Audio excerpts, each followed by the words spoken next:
Good morning eighth class student. So इसके previous ये this is political chapter number 8। Now we have concluded this chapter. हम लोग इसको conclude करते हैं। हमने इससे पहले आपको 7th चैप्टर में ये समझाया था कि मार्जिनलाइजेशन मीन्स क्या होता है और मार्जिनलाइजेशन में क्या क्या स्टेप्स थे कि कौन कौन सी कम्युनिटीज़ इस मार्जिनलाइजेशन में आ रही थी। शेड्यूल कास्ट जिनको हम लोग लोअर कास्ट भी बोलते हैं, आदिवासी जो शेड्यूल ट्राइब्स हैं, ठीक, जिनको जनजातीय लोग भी बोले जाते हैं। अब हम पढ़ेंगे कि हमने इस मार्जिनलाइजेशन का कैसे सामना किया। ये आपका चैप्टर नंबर 8 है।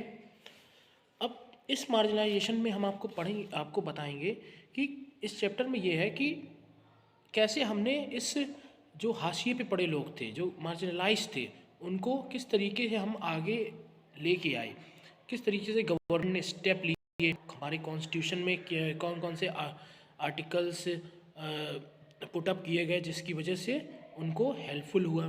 ठीक, तो जैसे कॉन्फ्लिक्ट ऑफ मार्जिनलाइजेशन का मीन्स सिंपली यही है कि हमने इस हाशिए पे पड़े लोगों को कैसे उनको सामना किया, उनको आगे लेके आए, उनको बढ़ावा दिया। ठीक, जैसे इसमें फर्स्ट आता है कि रोल एंड रिस्पॉन्सिबिलिटी। तो किसका रोल है? हमारे कॉन्स्टिट्यूशन में साफ साफ बोला गया कि जब कॉन्स्टिट्यूशन मेकिंग किया गया make by the doctor B.R. Ambedkar, he is also come from the marginalise society. तो हमारे कॉन्स्टिट्यूशन में कुछ प्रोविज़न रखे गए मार्जिनलाइज पीपल्स के लिए, जैसे कि जो हमारी प्रेम्बल्स भी उसमें भी कहता है कि we have solely resolves to equally and justice भी, और जस्टिस अपॉर्चुनिटी सब कुछ इक्वली सबको प्रॉपर मिलेगा। ठीक, अब इसमें पहला ये आया कि आर्टिकल 15 क्या है? हम आपसे क्वेश्चन पूछ सकते हैं कि व्हाट इज़ आर्टिकल 15। आर्टिकल 15 हमारे कॉन्स्टिट्यूशन में पुटअप किया गया है। इसमें साफ साफ लिखा हुआ है कि ये एक आर्टिकल है जिसके तहत protecting discrimination in the interest of children and women and the welfare of society and backward classes of the society. यानी जितनी भी इंटरेस्ट है बैकवर्ड सोसाइटी के और interest of children and womens के, वो सब सेव किए जाएंगे। इसी के सेकेंड पार्ट एक आर्टिकल पुटअप किया गया, आर्टिकल 17। देखो सिंपल सी बात है कि हम जिसे मार्जिनलाइज कर रहे हैं उन सोसाइटी को, उन लोअर कास्ट पीपल्स को लोग टच भी नहीं करते थे पहले। आफ्टर बिफोर द इंडिपेंडेंस कहे तो हम इसको टच भी नहीं करते थे। आज भी कई आपको गांव में दिख जाएगा जो लोअर कास्ट पीपल हैं, उनको लोग टच करना बहुत ही अब माने जाते हैं, अपशगुन की। हम इनको टच कर लेंगे तो हम छूत के हो जाएंगे, अछूत हो जाएंगे, या इस टाइप की उनकी धारणाएँ हैं। तो इस पर आर्टिकल 17 आया। आर्टिकल 17 कहता है कि कॉन्स्टिट्यूशन एबॉलिश्ड अनटचेबिलिटी। कॉन्स्टिट्यूशन ने क्लियरली कह दिया है कि अनटचेबिलिटी नहीं होगी। अनटचेबिलिटी मतलब सीधे सीधे आप किसी से ये नहीं कह सकते कि तुम इस छोटी जात के हो, कि तुम लोअर कास्ट के हो तो हम तुम्हें छुएंगे नहीं, हम तुम्हारे छूने से हम अपवित्र हो जाएंगे। इस तरीके की धारणाएं आप नहीं कह सकते। ये क्लियरली मेंशन कर दिया है आर्टिकल 17 ने। तो आपसे क्वेश्चन पूछा जा सकता है कि व्हाट इज़ आर्टिकल 17। तो आप सीधे कहोगे कि sir article 17 is a constitutional amendment, constitutional which gives the abolishment of untouchability. This give equal right to the Dalit for education. Dalit के लिए एजुकेशन के लिए भी इक्वल राइट्स देता है। To enter the religious place and to use the public facilities, कि जो rights upper caste के लिए जो पब्लिक फैसिलिटीज़ वो यूज़ कर रहे हैं, वही सेम थिंग्स दलित्स भी, जो लोअर कास्ट पीपल है, वो भी इन इंटरेस्ट को यूज़ कर सकते हैं प्रॉपर। अब constitution also respect the religious and other views and custom of different religion and safeguard peoples right to follow and practice them freely. Constitution सीधे कहता है कि यहाँ पे सबको इक्वली अपॉर्चुनिटी है। आप कोई भी अपना कस्टम फॉलो कर सकते हैं, रिलीजन फॉलो कर सकते हैं, सेफ गार्ड उनको प्रोटेक्ट करने की जिम्मेदारी हमारी गवर्नमेंट है। The makers of our constitution put in their efforts to remove the social evil from the independent India. जो हमारे मेकर्स थे कॉन्स्टिट्यूशन के, वो यही चाहते थे कि ये जो सोशल ईवल है, जो सामाजिक बुराइयाँ हैं, सामाजिक धारणाएँ हैं, ये ऑर्थोडॉक्स टाइप, इन थी स्टीरियोटाइप, इनको सब भूल जाए लोग, इसको ख़त्म हो, क्योंकि जो ख़त्म नहीं होंगी तब तक कंट्री ग्रो नहीं करेगी। इसी के साथ the government form of various communities for the rights and values to take notice of the plight and also take the strict necessary। Government ने सीधे कहा कि अगर कोई ऐसा एक्शन लिया जाता है जिसके तहत जिसके थ्रू इन राइट्स के उनके राइट्स के वायलेशन होता है, सीरियस आपके एक्शन ले सकती है। क्योंकि गवर्नमेंट टाइम टू टाइम इसको मॉनिटर भी करेगी कि जो उनकी कंडीशन है वो इम्प्रूव हो रही है कि नहीं हो रही है। ठीक, तो ये तो कॉन्स्टिट्यूशन के भी प्रोविज़न थे कि कॉन्स्टिट्यूशन में आर्टिकल 15 आया, आर्टिकल 17 आया, आर्टिकल 21 है। ठीक, ऐसे डिफरेंट टाइप ऑफ अमेंडमेंट या आर्टिकल्स मेंशन हैं। इसके बाद एक देखो कॉन्फ्रंटिंग ऑफ मार्जिनलाइजेशन में एक सबसे बड़ा एग्जांपल ये भी है कि हमारे यहाँ इक्वली सबको वोटिंग राइट भी है।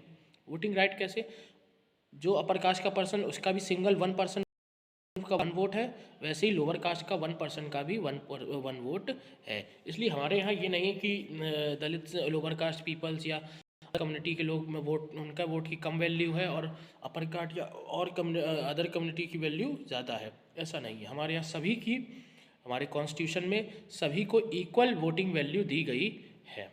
अब इसमें रोल ऑफ गवर्नमेंट का क्या, गवर्नमेंट ने भी कई सारे स्टेप्स लिए। टाइम टू टाइम उन्होंने इन आर्टिकल्स, जो आर्टिकल कॉन्स्टिट्यूशन में उनको मॉनिटर किया कि क्या ये सीरियस रूप से लागू हो रहे हैं कि नहीं। दूसरी चीज़, government has made a many laws and policies, उन्होंने कई सारे लॉज बनाए, पॉलिसीज बनाए over the period of time wherever it was felt that any marginalise community is facing atrocity. अगर कहीं भी मार्जिनलाइज सोसाइटी या के साथ के कम्युनिटी के साथ कोई एट्रॉसिटी मतलब कोई दुर्घटना या किसी भी तरह अत्याचार होता है, उनको उनके फंडामेंटल राइट्स का वायलेशन होता है। देखो फंडामेंटल राइट्स तो सभी के लिए एक है, ऐसा तो है नहीं, जो फंडामेंटल राइट आपको है वही फंडामेंटल राइट हमको भी है। तो गवर्नमेंट टाइम टू टाइम ये चेक करती है कि फंडामेंटल राइट्स का सही से इम्प्लीमेंट है कि नहीं है।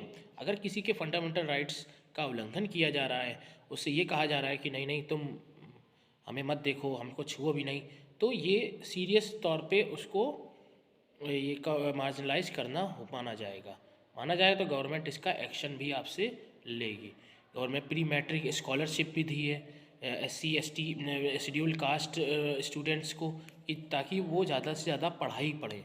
क्योंकि हमारे यहाँ आप भी देखते होंगे कि शेड्यूल कास्ट के लोग बहुत कम पढ़ते हुए दिखेंगे। ज़्यादातर आपको अपर कास्ट के, पहले के लोग अपर कास्ट के पीपल सबसे ज़्यादा मन पढ़ते थे। पर अब क्या है, गवर्नमेंट ने इसी तरीके इनिशिएटिव लिए ताकि शेड्यूल कास्ट के लोग भी आगे आए। उन्होंने रिजर्वेशन इंडिया में लेके आए कि एक पर्टिकुलर सीट्स पर्टिकुलर प्लेस में रिजर्व कर दी गई, पर्टिकुलर परसेंटेज, ताकि इतने से इतना अमाउंट तो कम से कम उनको अलॉट हो। Before independence people belonging to oppress class were denied work. देखो ऑपरेस क्लास के लोग ज़्यादातर वर्क करने में वो मना, उनको एजुकेशन उनके पास थी नहीं, क्योंकि उनके एजुकेट किया नहीं जाता था और कोई इतना ध्यान भी नहीं देता है। अगर अपर क्लास के पर्सन ये देखते थे कि भाई ये लोअर कास्ट का पर्सन ज़्यादा एजुकेट हो रहा है, तो उनके अंदर भी आता था कि ये एजुकेट क्यों हो रहा है, भाई ये हमसे छोटी जात का है, इसको हम पढ़ने नहीं देंगे। बट धीरे धीरे स्लोली अपर कास्ट के ही लोगों ने, जब उनको समझ में आने लगा कि ये रॉन्ग है। रॉन्ग इसलिए भी है क्योंकि ये सीधे सीधे ह्यूमैनिटी को वायलेशन करता है सबको, क्योंकि वी आर ह्यूमंस, हम लोग क्या है ह्यूमंस, तो ह्यूमंस है, हम लोग को भी सारे वो राइट्स होने चाहिए। हमारे भी 2 आँख हैं, उनके भी 2 आँख है, हमारे भी 2 दांत हैं, हमारे भी जितने भी 2 नाक है, हमारी भी 1 नाक है, उनके भी 1 नाक है। ठीक, हमारा भी खून रेड है, उनका भी खून रेड है। तो गवर्नमेंट ने क्या किया, minorities schedule caste schedule tribes के लिए पर्टिकुलर एरियाज़ में पर्टिकुलर प्लेस में सीटें रिजर्व करना स्टार्ट कर दिया। आप भी देखते होंगे जब प्रधानी का चुनाव होता है तो ये पूछा जाता है कि कहीं ये SC सीट तो नहीं कर दी गई या OBC बैकवर्ड सीट तो नहीं हो गई। ये सीट करने का रीज़न ही यही होता है। तो चीज़ जाहिर सी बात है, जो पहले से बहुत जिन देखो किसी का पर्सन है वो पढ़ता आ रहा है, पढ़ते पढ़ते तो उसकी जो जनरेशन है वो भी, तो इसकी जो क्लैन है वो पूरी एक एजुकेटेड क्लैन है, तो उसका जाहिर सी बात है उसका एजुकेशन में एक प्रॉपर वे अंडरस्टैंडिंग रहेगी। बट जिसको अभी से ही हमने पढ़ना स्टार्ट करवाया है तो उसको प्रॉब्लम आएगी। तो गवर्नमेंट क्या करती थी, उनके कट ऑफ लो करती थी। क्या करती थी, कट ऑफ लो करती थी। इसलिए आप देखोगे SC ST के कट ऑफ जो होते हैं, लिमिट होती है, उनकी एज भी हाई होती है, कट ऑफ भी लो होता है, ताकि ये इनिशिएट करना है। गवर्नमेंट का कहना है कि हम इनिशिएट कर रहे हैं कि आप ज़्यादा से ज़्यादा कॉमन सिविलाइज्ड सोसाइटी में, सिविलाइज्ड सोसाइटी के पार्ट बने। ठीक। The purpose was to bring the neglected section of the society at par the with the other community classes to provide them the opportunity that was denied to them the years। जो सालों से उनको denied किया जा रहा था कि हम तुम्हारा तो भाई कोई वैल्यू ही नहीं है, तुम क्यों भाई यहाँ पे हो, तुम तो यहाँ से जाओ, तुम्हारा तो जो काम है झाड़ू लगाना वो झाड़ू लगाओ। बट इस चीज़ को मना किया गया कि नहीं नहीं ऐसा नहीं हो सकता। सभी गवर्नमेंट ये कहती है कि नहीं, सबको इक्वल राइट है इंडियन कॉन्स्टिट्यूशन में, इसलिए सबको आगे बढ़ने का राइट से अधिकार दिया गया है। अच्छा, role of communities in confronting, देखो in the glimpse as read the letter of आम्या। देखो अब आते हैं, एक एक्ट आया schedule caste and schedule tribes act 1989। ये बहुत इंपॉर्टेंट एक्ट है क्योंकि इसमें प्रिवेंशन ऑफ एट्रॉसिटी। इससे पहले क्या था कि देखो स्टार्टिंग से ही कॉन्स्टिट्यूशन ने कई सारे प्रोविज़न कर दी थी, पर सोशली चेंज आने में टाइम लगता है। सोशली चेंज आने में वाकई में बहुत टाइम लगता है। पर जब गवर्नमेंट ने देखा कि एट्रॉसिटी जो इन पर जो शेड्यूल कास्ट और शेड्यूल ट्राइब्स पर जो जुर्म है वो कमी नहीं हुए जा रहे, अपर कास्ट के लोग उनको ज़्यादा परेशान कर रहे हैं, तो उन्होंने एक एक्ट लेके आया schedule caste and schedule tribes. देखो सिंपल सी बात है कि कभी कभी लोग उनकी कास्ट का नाम लेकर भी उनको परेशान करते थे, यार तुम तो ये जाति के हो, तुम तो वो जाति के हो, तो उसकी जात को ही ऐसा एब्यूजिंग के रूप में ट्रीट किया जाता था। तो गवर्नमेंट ने इसको भी बैन लगाया।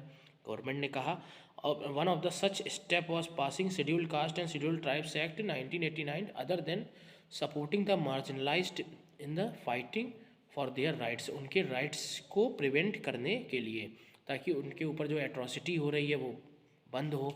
गवर्नमेंट ने सीधे कहा, देखो कोई भी SC ST मेंबर होगा वो फोर्सफुली उसको कुछ भी गलत चीज़ खाने के लिए नहीं दी जाएगी, झूठा खाने के लिए। पहले कहते थे आप झूठा खाओगे तो आपको स्वर्ग मिलेगा, ऐसे मतलब लोअर कास्ट के भी पर ऐसा कहा जाता था, तो उनको झूठा खिला रहे थे अपर कास्ट के भी पर। तो ये भी एक कम किया गया कि नहीं आप इसको बंद करिए। तो ये सीधे सीधे उन्होंने कह दिया कि अगर आपने लोअर कास्ट फोर्सफुली किसी भी ड्रिंक और एडिबल ईटिंग करवाया तो वो एक ऑफेंसिव होगा, जुर्म होगा, ठीक, एक अपराध होगा। उसके बाद आप उनको परेड नहीं करवा सकते, पेंटेड उनके फेस पर कालित नहीं पोंछ सकते किसी भी तरीके का, उनको एक सब्जेक्टेड मार्क नहीं बना सकते। इसके बाद उन्होंने कहा कि आप उन पर कोई झूठा सब्जेक्टेड टू फॉल्स लीगल, गलत तरीके से कोई कार्रवाई नहीं कर सकते कि भैया ये तो ज़मीन बेचना चाह रहे थे, इसलिए इनको पता चला वहाँ जाके उनको ज़बरदस्ती उनकी ज़मीन अपने नाम करवा ले रहे, ये भी गलत चीज़ है। सेक्सुअली असॉल्ट नहीं कर सकते, forced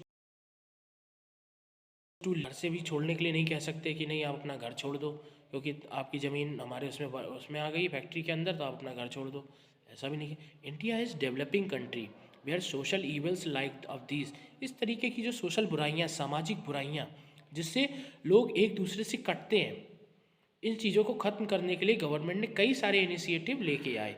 it is our collective duty to make sure that injustice has no place in our society and everyone is treated with full dignity. देखो गवर्नमेंट कहती है, कॉन्स्टिट्यूशन भी कहता है कि सबकी अपनी एक रिस्पेक्ट है, तो उसको मेंटेन रखिए।